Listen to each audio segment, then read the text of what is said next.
النور لاح النور لاح لما حضرنا أبا زهراء.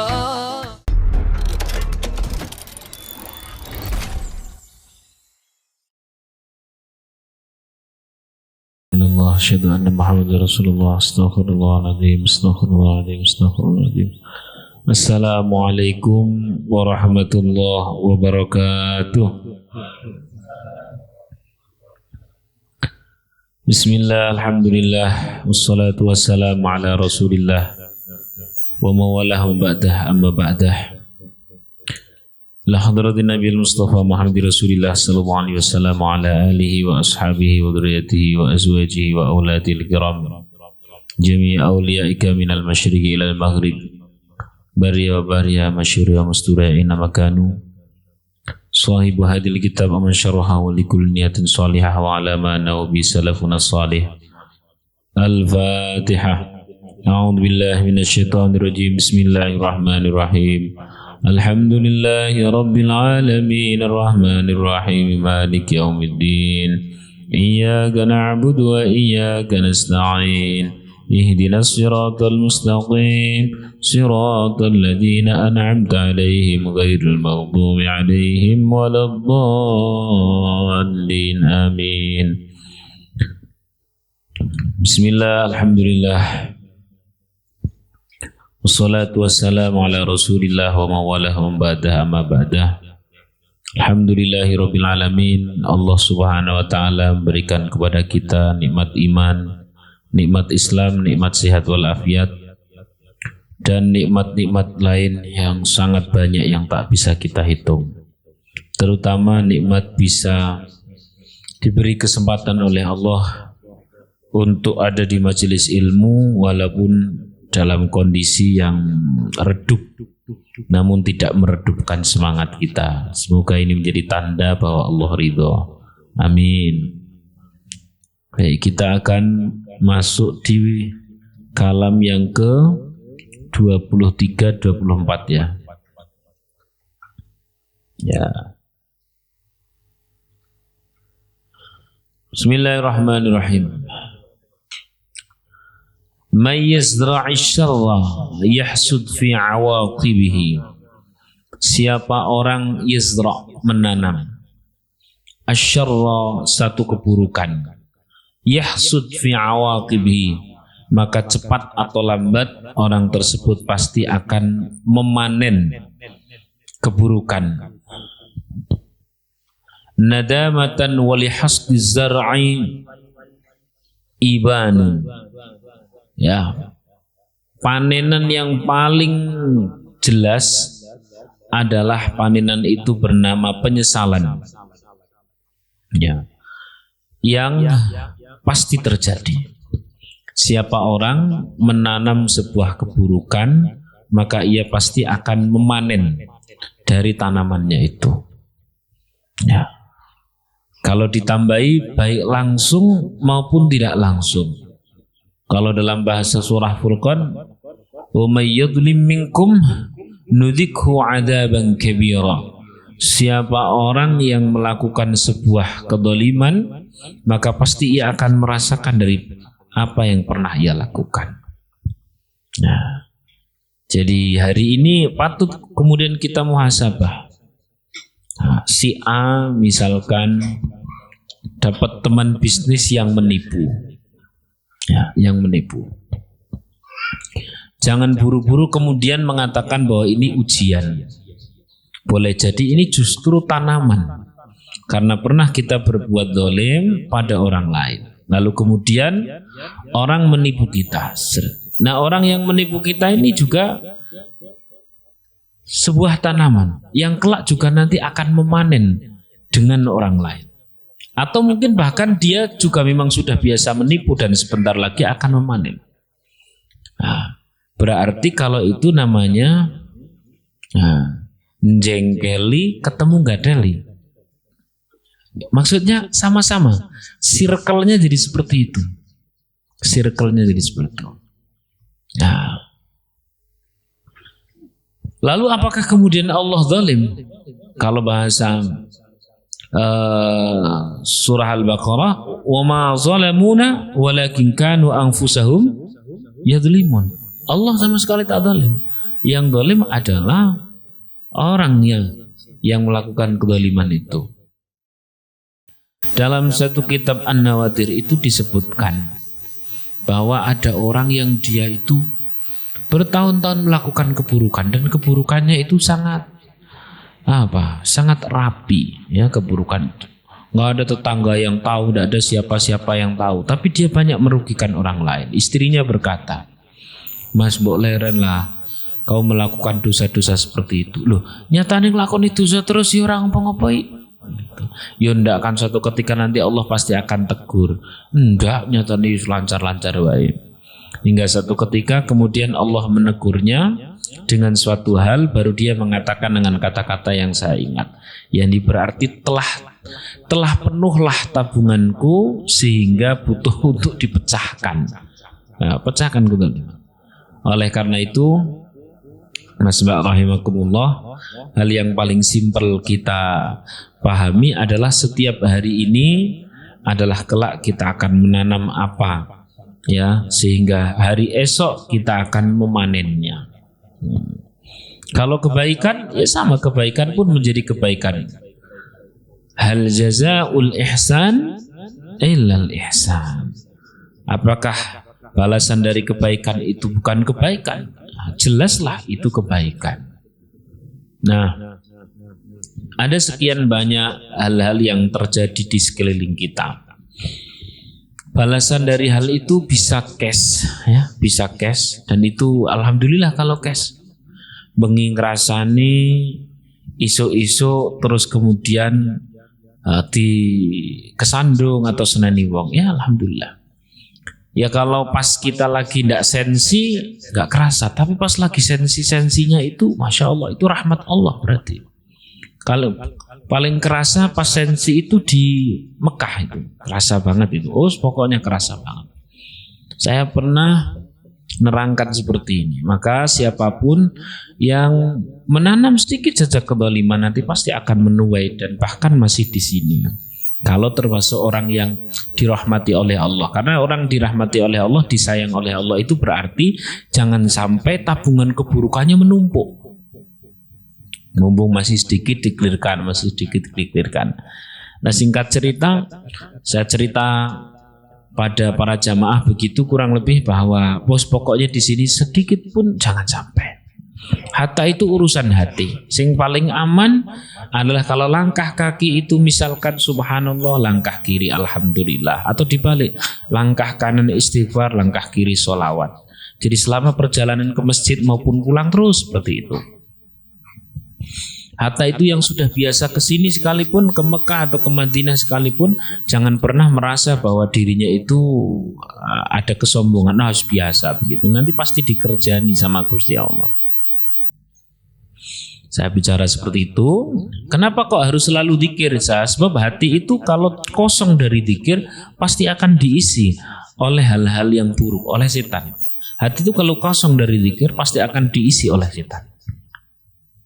Apalagi suasananya berbeda. Kaya jenengan begitu tekan kono sret, begitu wong kok ireng man.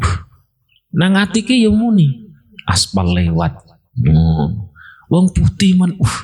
Lumayan. Wah, pokoknya selalu akan ada isinya bila tidak diisi oleh dzikir. Ana wong dhuwur genteri. Ana wong pendek, wong separuh kuwi. Nah, pokoknya akan selalu ada isi di dalam hati ini. Bila tidak diisi kebaikan, maka keburukan yang akan mengisinya. Saya berulang kali wanti-wanti seperti itu. Nah, satu ketika jam 11:30 malam atau sekitar jam 12-an begitu ditelepon, "Ustadz, ini kami itu tersesat.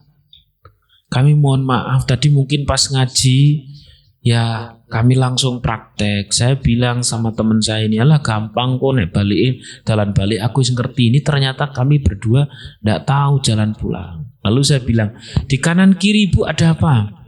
"Ya ada hotel." "Ya hotel banyak toh Bu." "Maksudnya tulisannya apa?" "Saya ndak bisa baca." "Kenapa? Kan tulisan Arab." Terus tandanya apa? Nah, Mungkin ada orang Indonesia di daerah situ. Ya ada, coba tanyakan. Oh ternyata tidak tahu juga. Nah, terus piye? Ya sudah Bu, saya turut mencari. Tapi Ibu kan tadi sore kita sama-sama sudah ngaji, mengklirkan masalah daripada dibersihkan menggunakan kesusahan, mending separuh kita bersihkan menggunakan istighfar, gitu ya. Saya bilang sambil istighfar ya Bu ya, insya Allah biar cepat ketemu. Astagfirullahaladzim, astagfirullahaladzim. Saya nyari tidak ketemu, ditelepon lagi, Ustadz gimana? Ya bagaimana saya mau nyari, tadi jenengan posisi dari masjid kemana? Pokoknya kalau saya dari masjid ke jalan, di jalan lah, masuk perahu, enggak maksudnya nganan atau ngiri. Lah itu saya lupa, awalnya nganan terus ngiri, lah terus habis itu nganan lagi. Wah ngel. Yes, kita sama-sama istighfar. Ketemu itu sekitar mungkin jam 2 lah, jam 2 istighfar terus dia selama perjalanan istighfar terus mungkin begitulah ya. Tapi saya kalau ngecek di telepon dia selalu istighfar. Jangan sampai mati HP-nya ya. Lah singkat cerita begitu pas masih jam 2 aku mikir. Ini kan jam saya istirahat. Bisa-bisa nih saya ini dikerjani sampai jam sekian ini urung merem, capek luar biasa. Berarti sing dosa ora mung wong kae tok. Aku iya. Tak iling-iling. Iya. Saya ini seharian nih juga belum baca wirid yang biasa baca. Ya sudahlah, saya pun turut istighfar. Begitu saya turut istighfar, Masya Allah. Ternyata itu cuman ungkur-ungkuran. Tahu ungkur-ungkuran ya? Saya menghadap sana, dianya menghadap situ. Jadi nek koyo nang film ngono, sing nonton wis lho madhep rono. Gitu kan. Maksud saya kira yang berdosa itu hanya orang lain. Ternyata kan diri saya juga berdosa. Entah apa itu, yang penting clearkan aja dengan istighfar daripada selalu diklirkan dengan tanaman yang kemudian kita panen buruk juga. Dari situlah pentingnya Rasulullah SAW ngajari kita. Kalau Rasulullah tidak punya salah, Rasulullah itu maksum, tidak punya dosa. Lah yang tidak punya dosa, tak punya salah saja sehari sedikitnya 70 sampai 100 istighfar. Lalu kemudian kita bagaimana? Maka itu kemudian menjadi tanda-tanda tersendiri. Apakah jenengan bisa tempel di kamar? Mosok sing ditempel di kamar tahun 2002 sudah punya mobil, ternyata pandemi. Nah, mending setiap hari sudah istighfar. Istighfar hari ini besok libur. Apa gitu. Baca lagi istighfar hari ini besok libur. Baca lagi istighfar hari ini besok libur. Jadi istighfar terus. Sallu ala Nabi Muhammad. Nah itu. Kalau dalam bahasa hadis Rasulullah Sallallahu Alaihi Wasallam saya bacakan ya.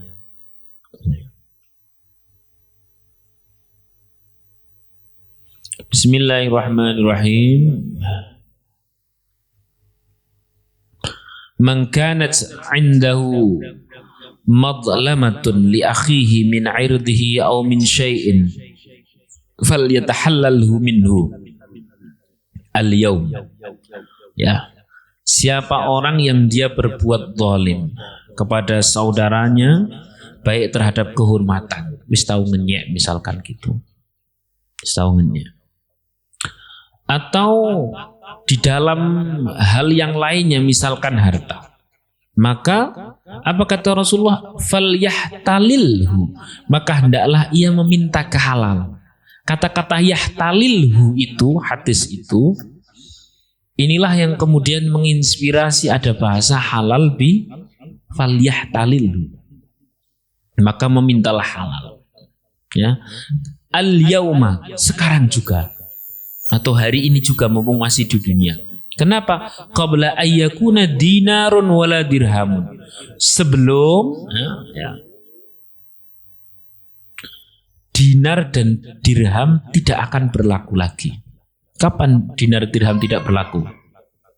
Ya di alam kubur itu. Atau bahkan mungkin tidak sampai di alam kubur, sampai tahu nyalai wong. Ya gitu nyalai wong. Terus kebenaran dan dialog ngapura satu ketika sampai kemudian mau nyarutang uangnya, ternyata orang tersebut lah semono tok ora kanggo. Ini bisa. Tapi mungkin bukan itu yang dimaksud. Yang dimaksud dalam hadis ini adalah sebelum dinar dan dirham tidak laku adalah ada di alam kubur, di setelah mati. In kana lahu amalun shalihun ukhidha minhu.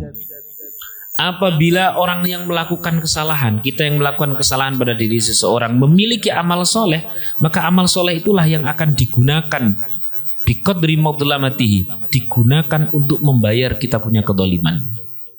Ya, misalkan ya kita pernah membuat orang itu rugi, terus belum sempat membayarnya ketika di dunia, maka pasti akan membayar di alam kubur, bukan melalui dinar dan dirham karena sudah tidak dipakai. Ya, Islam itu ketika sudah di alam kubur, dinar dirham tidak dipakai. Uang, mata uang apapun tidak dipakai. Walaupun ada salah satu agama yang ketika masuk alam kubur justru disangoni. Mas nganggo jas, sak mobil lebok bukan gitu. Ya kene kok tuku es nang alam kubur ya ora ono. Dikai rokok jarum ora ono apa maneh. Ya, di dalam Islam tidak ada. Lalu kemudian kalau kita punya kezaliman, kita punya hutang, kita punya pernah merugikan seseorang, padahal sudah di alam kubur, bayarnya pakai apa? Ukhidha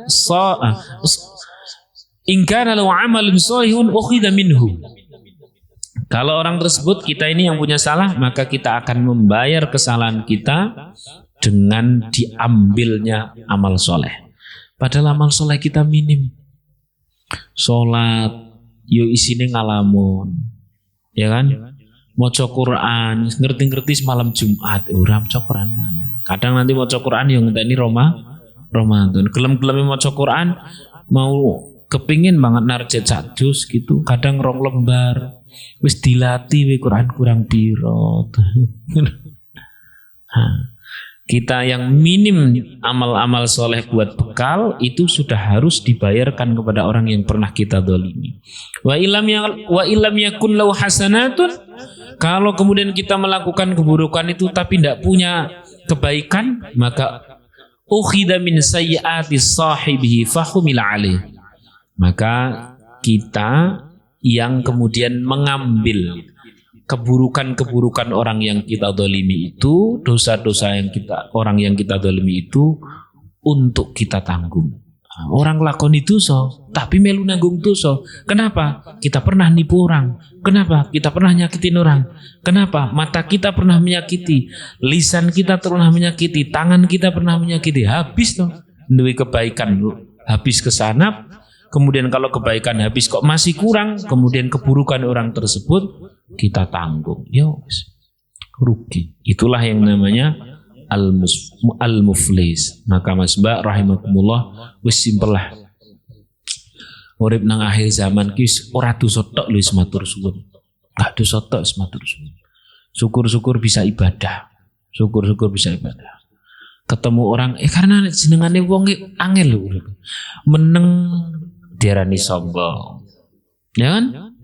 Ngomong keceplos ngapusi, ya nggak sai wong ternyata wongnya batek loro hati. Gitu angel. Nyetatus pas lagi seneng-seneng seret, sing komen, ora iling. Pas lagi susah kemudian kita sedih seret, wong kok ora syukur, angel tuh. Nah, terus bagaimana? Itu baru sama teman loh, belum sama. Sama sudah semakin besar nanti sama orang tua itu salah terus loh.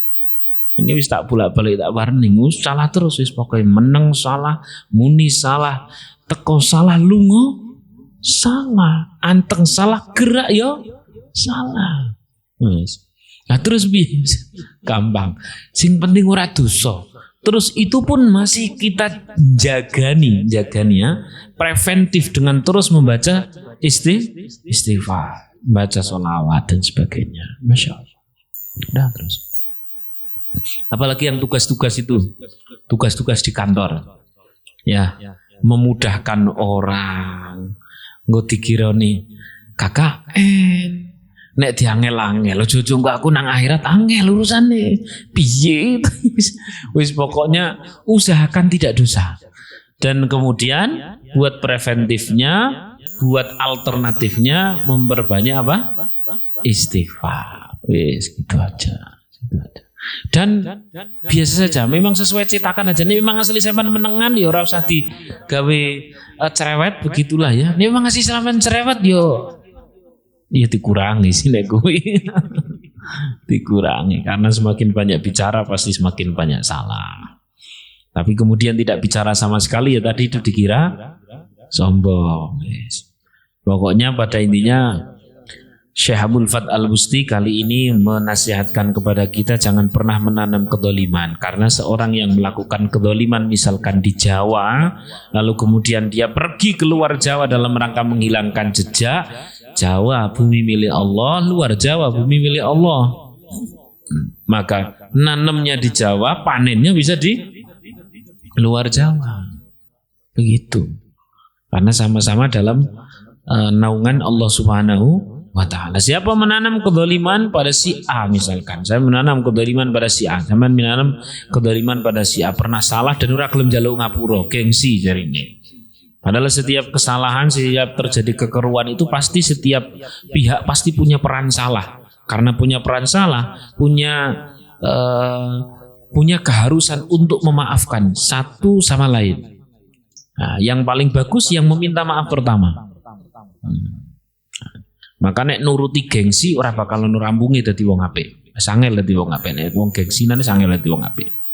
Ya. Sallallahu alaihi Nabi Muhammad. Kepada si A berbuat dolim, seorang wanita misalkan Mas Saman berbuat dolim pada seorang wanita. Habis itu terus kemudian merasa lepas, belum tentu. Nah, Saman dapat orang yang baik, oh ternyata dolim, bukan salah orang tersebut. Ini tanaman kemarin belum sempat dikelirkan. Maka kalau ada orang mengatakan yang penting itu masa depan, nek saya udah. Justru clearkan masa lalu, masa depan ora ngopo-ngopo dadi. Meh orang ngopo-ngopo tadi. Maka ngeklirkan masa lalu dengan cara banyak istighfar, banyak sholawat ya. Lah kalau masih agak kesulitan wis gini saja, wis kayak seperti air itu ya. Air itu kalau keruh, kalau kotor ya sudah dijoki saja dengan air yang bersih, nanti kotornya hilang sendiri. Ini bersih seperti perkataan Rasulullah SAW. Ittaqillaha haitsuma kunta, bertakwalah kalian dimanapun berada. Wa ajbi'is sayyi'atil hasanat, dan segera kau hapus keburukan dengan melakukan kebaikan. Tamhuha, maka hal itu bisa menghapus keburukan. Wa khaliqin nas bi khuluqin hasan, dan berbuatlah dengan akhlak yang baik kepada manusia. Ini bukan hanya sekedar orang mukmin, tapi manusia secara umum. Sallallahu alaihi Nabi Muhammad. Dah, itu ya yang nomor 23. Jadi mulai hari ini kita bareng-bareng ingat-ingat ya. Ingat-ingat bahwa jangan sampai kita tidak mengklirkan masa lalu.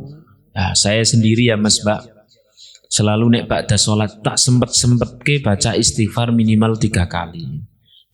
Diakhiri dengan istighfar yang agak komplit. Setelah astaghfirullahaladzim, kemudian yang terakhir astaghfirullahaladzim li wali walidayya wali masyaykhina. Ada bahasa wali jami'il huquqil wajibati alaina. Nah, saya meminta maaf, saya memintakan maaf pula kepada orang-orang yang pernah memiliki hak antar kami. Karena begini Mas, sampean wis tahu enggak? Sudah pernah belum dibikin sakit hati sama seseorang gara-gara omongannya? Pernah atau tidak? Tidak menutup kemungkinan perkataan kita pun pernah menyakiti orang lain. Betul? Kerasa atau tidak kerasa pasti terjadi. Anjagani yang seperti itu, wis orang tersebut mintakan ampun, kita pun minta ampun untuk dia, terus kemudian kita pun minta ampun atas kesalahan diri kita kepada dia. Masih kurang, kadang kan kita punya masa lalu dengan si A, dengan si B dan sebagainya Mas Mbak rahimakumullah. Iki nek tak temoni wonge, ketoke wonge wis ming luar negeri. Ana maneh tak temoni wonge lho kok wonge wis ming alam kubur, iki calon njaluk ngapurane piye. Ada satu redaksi ya memohon ampun kepada orang yang sudah tidak memungkinkan untuk kita minta maaf. Redaksinya begini, saya Indonesiakan langsung. Ya Allah, hak adami antara aku dengan dia, mestinya aku meminta maaf kepada dia. Namun kalau aku ketemu sulit, misalkan sulit ketemu itu mungkin karena jauh, mungkin karena orangnya sudah meninggal, mungkin juga kalau ketemu malah nambah dosa. Jadi bukan disebut memutus silaturahim namanya apabila ketemu malah nambah dosa. Ada enggak orang yang ketemu malah nambah dosa? Ya ada. Bukan hanya nambah dosa Ustaz, nambah nyesek. Oh, nono sing baik. Lah ngopo? Lah gimana? Dia sudah bahagia kok. Wah. Terus piye gue? Maka caranya simpel. Kita tidak niat nutup silaturahim. Kita juga minta maaf, tapi kalau keingat orangnya dan sebagainya agak sulit. Kadang-kadang ngono tekan ngarepe iki ora sida njaluk ngapura, sidone nesu-nesunan. Nek ora nesu-nesunan meneng-menengan. Ora meneng-menengan yo plirok-plirok tok. Pokoknya sinetron rangkulan tapi karo merencanakan kamu adalah pemana. Akan terus bagaimana? Tadi saya sampaikan tidak disebut memutus silaturahim bila bertemu malah justru akan terjadi dosa. Nah, terjadi memproduksi kedzaliman. Nah, terus bagaimana mengeklirkannya? Tadi itu habis istighfar itu ditambahi Astaghfirullahaladzim li wa li walidayya wa liman syekhina wa li jami'il hukukil wajibati alaina. Dan saya beristighfar, ya Allah, saya meminta maaf atas kesalahan saya kepada orang-orang yang pernah punya hubungan dengan saya. Saya minta maaf kepada dia, saya memintakan maaf untuk dia, saya pun minta maaf untuk diri saya atas kesalahan saya kepada dia. Kalau diredaksikan yang paling gampang, juk begini Mas, misalnya sampean gitu ya, pernah berbuat dolim sama si A atau si B, orangnya sudah tidak mungkin ketemu. Kenapa? Dia sudah pulang ke Papua misalnya. Zaman semono sering diapusi, ya. Zaman semono sering diapusi. Nek ora diapusi kadang-kadang ya digasai. Nek ora kan kita tidak tahu mana yang pas sakit hati, mana yang tidak sakit hati kan tidak tahu. Akhirnya bagaimana? Berdoalah begini. Kalau saya redaksikan dengan redaksi yang paling simpel jadi begini. Ya Allah, hak adami, hak antar sesama antara aku dengan dia, si A misalkan, sebutkan namanya. Maka ya Rahman ya Rahim, aku sudah tidak memungkinkan untuk meminta maaf kepada yang bersangkutan. Oleh karena itu ambil alih ya Allah. Yang tadinya hablum minan nas, engkau ambil alih menjadi hablum minallah. Maka cukuplah aku memohon ampun kepada engkau. Understand? Cetha? Bisa diulangi? Bisa diulangi dewi-dewi. Intinya adalah pengambil alian. Yang tadinya hablum minan nas menjadi hablum. Karena sulitnya bertemu. Guys. Saya rasa cukup itu untuk kalamikam yang ke-23. Kaitannya jangan sampai menanam kedoliman. Sebab pasti kita akan memanen kedoliman. Kalau toh kita tidak sengaja telah tertanam kedoliman, maka clearkan dengan istighfar. Daripada semuanya dikelirkan dengan panen keburukan. Nah, sekarang yang nomor 24. Bismillahirrahmanirrahim. Qala al-muallif rahimahullah ta'ala wa nafa'ana bihi wa bi'ulumihi wa bi asrari fid dharain amin. Man istanama ila al-asrari nama wa fi qamisi minhum silun wa thu'ban. Sesiapa orang yang bergaul ya dengan orang yang berlumur dosa, maka ia bagaikan tidur sedangkan di dalam bajunya terdapat ular yang beracun, yang besar, yang sudah siap untuk menerkam. Nah, siapa orang berteman dengan orang yang akhlaknya buruk, banyak dosa, maka berarti dia persis seperti orang tidur, sementara di bajunya ada ular yang besar. Nah, hal ini harus dipahami dengan dua sudut pandang. Sudut pandang umum dan sudut pandang khusus. Sudut pandang umum setiap kita harus seperti itu. Mas Mbak rahimakumullah. Saya kasih ijazah kepada panjenengan. Yang ijazah ini saya dapatkan dari guru saya. Pada saat sampean di sekeliling sampean kok ada orang yang bahaya nih. Dia ini Masya Allah konsolat tok ora gelem. Bagaimana kemudian ia bisa dititipi uang untuk jujur. Kepada Tuhannya saja dia tak menunaikan amanah. Kan angel. Tapi nek ngomong wah lunyu, lamis. Pokoknya S4 marketing lah ya. Pokoknya enak nek ngomong. Janjinya besar, omongan itu gurih, renyah banget. Dia baik. Tapi sampean tahu sendiri bahwa itu tuh memang cuman di lisan saja. Namun sampean tidak mungkin untuk menjauh dari dia karena itu di sekeliling sampean. Terus piye? Ini persis digambarkan oleh Syekh Abdul Fath Al-Busti bahwa kita ini persis seperti tidur sementara di dalam jubah kita, di dalam baju kita ada ular yang siap menerkam. Misalkan ternyata itu karyawan sampean itu gampang dipecat selesai. Tapi kalau itu atasan bagaimana? Atasan, wah, alhamdulillah kita bersyukur kepada Allah. Semua teman-teman, seluruh tim kita berkumpul, kita akan bersyukur kepada Allah, mengucapkan syukur, kita akan sujud syukur. Di mana Pak? Oh biasa, kita karaoke bareng-bareng. Wah, sampean duwe sing model kok ngono kuwi, oh bahaya. Resign, urusannya karo wong tuwa iki. Gaya men, nggak entes mlebu malah metu. Nggak resign, bosik kok ngono kuwi. Cicipilah, ini kopi berpahala. Kopi berpahala. Lah kopi apa Pak? Kopi membuat kita fly. Sampai nek kumpul karo wong kuno tiba-tiba keluar ketok iya nggak entes mlebu. Aduh. Dan sebagainya. Atau itu teman, ya. Tiba-tiba teman lama datang, seret, melu ngaji, bro aku melu ngaji. Ya siap melu ngaji. Baru melu ngaji sih. Lu kok suwi mentanda nih biasa sama pacarku nanti habis ngaji kan di hotel toh, langsung nginep. Di kanca model kok ngono kuwi sampean terancam bahaya.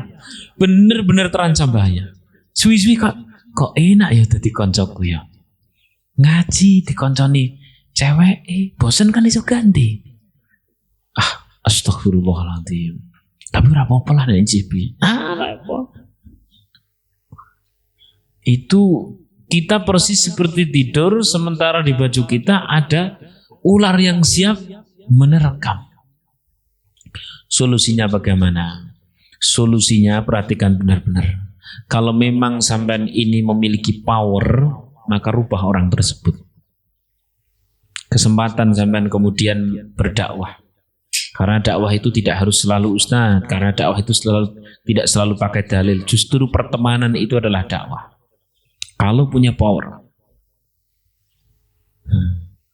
Bro, biasalah ngantor. Kantor ini dia ngerti dewe kan.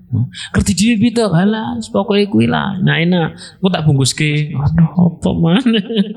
Nah ternyata yang buruk-buruk seperti itu. Lama-lama sampean kebayang ke iya ya daripada urip jomblo kok ngene dhewean. Dadi wong soleh suwi-suwi saya yo ya.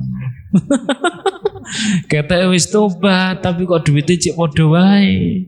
Koncoku sing ora tau tobat sing pacaran kok malah sip-sip ngono. Aku ketoke tahajud terus karo Gusti urung kei jodoh ya Allah ya Allah. Capek diri ini menjadi orang baik. Statusnya ojo leren dadi wong apik. Tapi sebenarnya lagi capek-capeknya. Kan gitu. Biasakan kalau ada orang bijak sebenarnya dia lagi mumet. Ya Allah. Lah kalau seperti itu sampean ada kegalauan berarti sampean tidak punya power. Ini persis seperti kelingking mau ngangkat meja. Jawabannya toklek. Toklek bahasa Indonesianya apa toh? Patah kita. Ngikut nanti kita, KO nanti kita, kintir, kintir apa? Ya, hanyut nanti kita, nggak kerasa, keterekam nanti kita. 1 tahun berikutnya sama wis pacaran mana? Barang ngono dilingki karo sing ora pacaran, nyatane ora ngopo-ngopo iki. Ora ngopo-ngopo. Repot terus. Atau masalah keuangan, ada seorang teman sing dilalah nek nganggo duit ki ada ngawur dan sebagainya. Kalau sampean punya power, sampean ibarat lengan yang kuat, ya pindahkan dia, hijrahkan dia, tobatkan dia. bawa dia ke dalam kebaikan. Tapi kalau sampean sendiri belum selesai dengan diri sendiri, koyo yo koyo ora, saya dadi wong apik, saya ngaji, aku maca Quran iku padha wae tetep mumet, dhek ora maca Quran yo mumet, padha dene mumete, ora usah maca. Model sing ngono kuwi ya berarti jawabannya sampean harus menghindari. Ya, carilah 1000 alasan kalau diajak kemana-mana. Healing yo. Lah healing ming wis to healing. Ora aku healing ngaji wae lah. Walah, mesti meh cerita nabi-nabi. Yo, ngono wae. Sekono mangkat aku mangkat ngaji. Itu hindari 1000 alasan. Kadung ketemu. Nah, wis kadung ketemu yo mangkat. Apa langsung aku nang kos-kosan ono jemuran ki lho. Wis 2 minggu. Ngono. Balik. Wis pokoknya 1000 cari 1000 alasan tapi jangan bohong. Ya. Jadi duit jemuran kan selalu punya jemuran ya. Yes gitu. Jadi kalau sampean adalah orang yang punya power, ya, silahkan lakukan, rubah. Saya tuh sampai hari ini ada salah satu bos yang nggak usah saya ceritakan siapa ya, pokoknya bos. Dia itu kalah sama karyawannya. Kenapa? Karena dia sendiri dulu yang bikin ulah. Di kantornya itu pokoknya kalau susah ya cari hiburan, kalau seneng ya cari syukur. Syukurnya di tempat hiburan juga. Akhirnya kalau dia berangkat ke kantor pasti diajak sama anak buahnya, ayolah bos, kali ini kami yang gratisi. Bingung deh. Kalau dia di rumah diparani. Akhirnya nang pondok.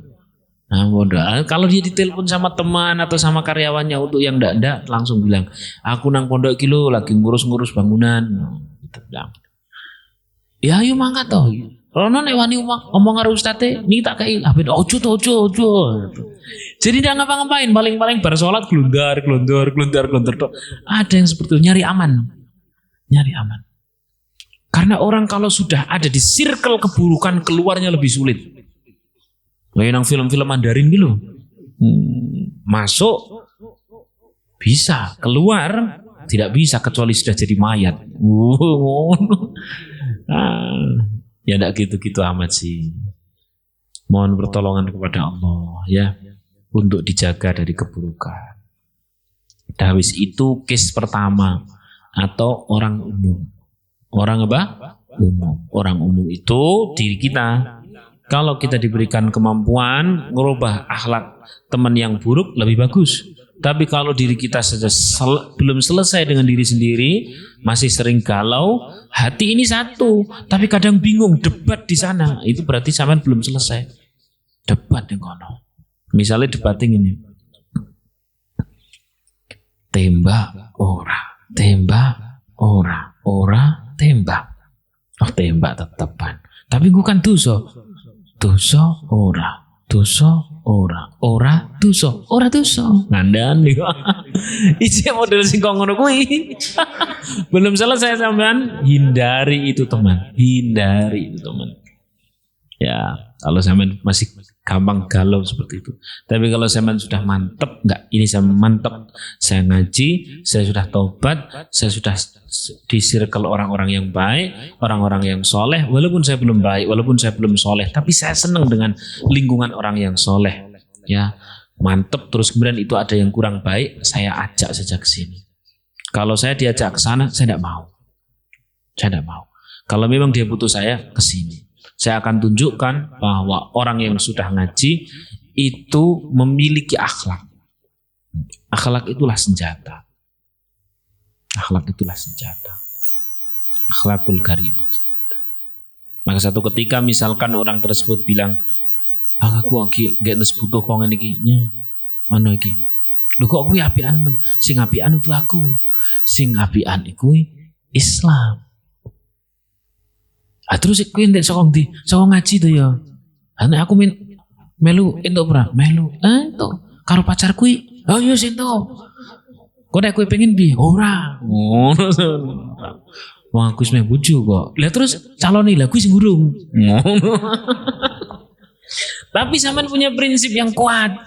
Tetap dalam kebaikan apapun yang terjadi. Mau galau, mau seneng, mau suka, mau duka, wis pokoknya dadi wong apik, selesai. Kalau sampean punya kemantapan seperti itu, namanya sampean bisa membawa. Silakan. Sallallahu alaihi Nabi Muhammad. Dah itu ya.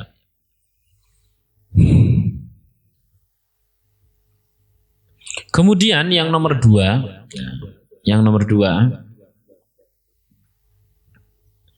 sebelum yang nomor dua saya bacakan beberapa ayat yang terkait dengan bahwa kita ini harus bersabar, tetap bersama orang yang baik dan hindari orang-orang yang tidak baik. Wasbir nafsaka ma'al ladzina yad'una rabbahum bil ghadati wal 'ashiyyi yuriduna wajhah. Ya. Tetaplah kita bersabar, ya, duduk-duduk bersama orang-orang yang setiap pagi dan setiap petang adalah mereka itu melakukan kebaikan, zikir kepada Allah, ya, melakukan kebaikan atas nama Allah, ya. Itu yang pertama ya.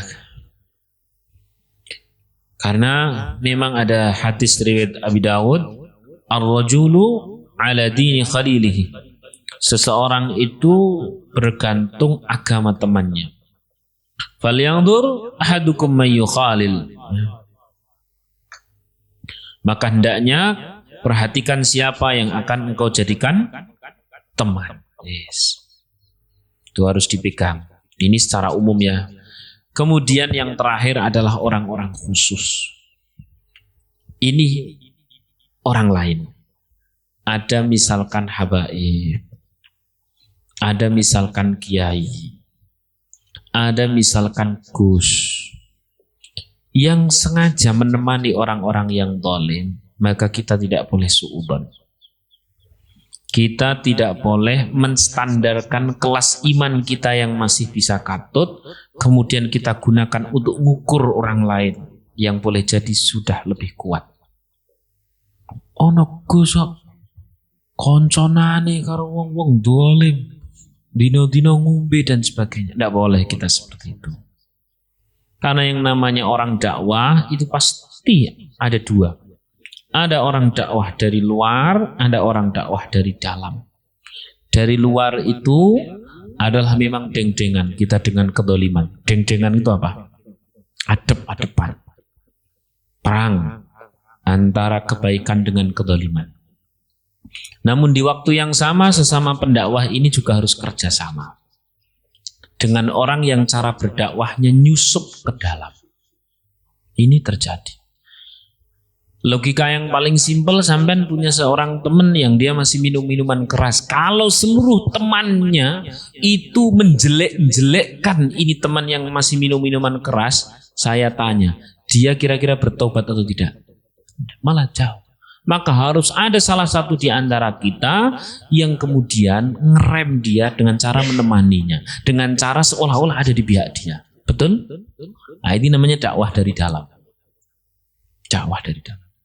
Ada sebuah manajemen atau ya pokoknya pejabat atau apa dan sebagainya yang misalkan dia zalim. Yang namanya dakwah tidak harus selalu yang memungsuhi keburukan dengan kebaikan.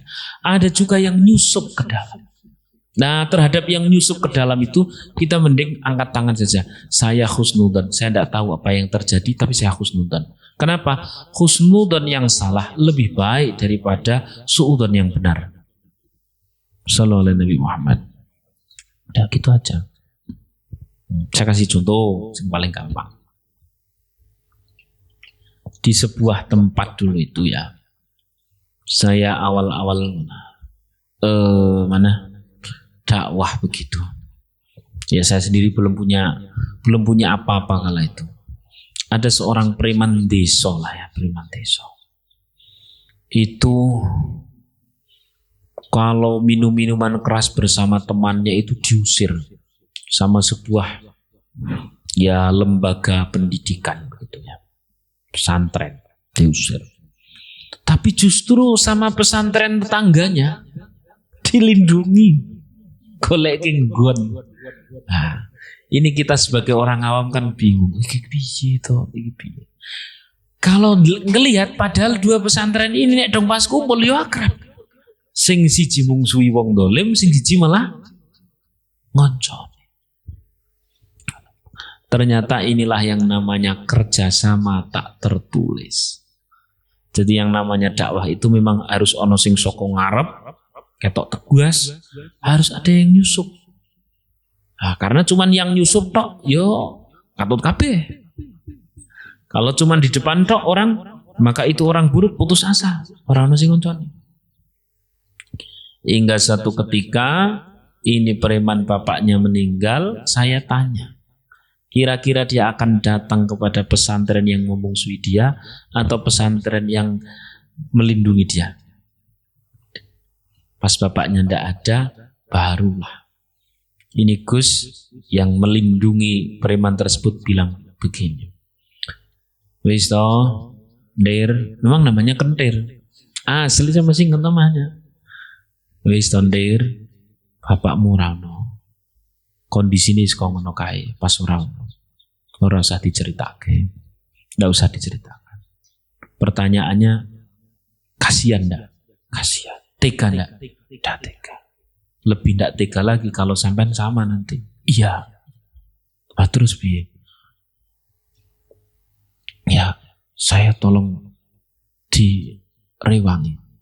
Kala itu tak ada satupun musola, tak ada satupun masjid yang mau nyolati Bapak Kentir. Karena sama-sama kentir. Oh benar gak? Ini istilah desa kan? Saya sedang tidak buruk. Ini istilah desa memang begitu. Tidak ada.